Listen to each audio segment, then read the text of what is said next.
Marmorino 300 opaco,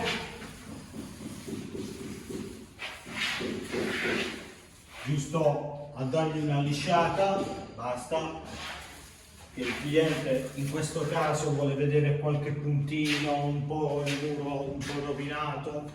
Bellissimo, bellissimo effetto. Il nostro marmorino 300.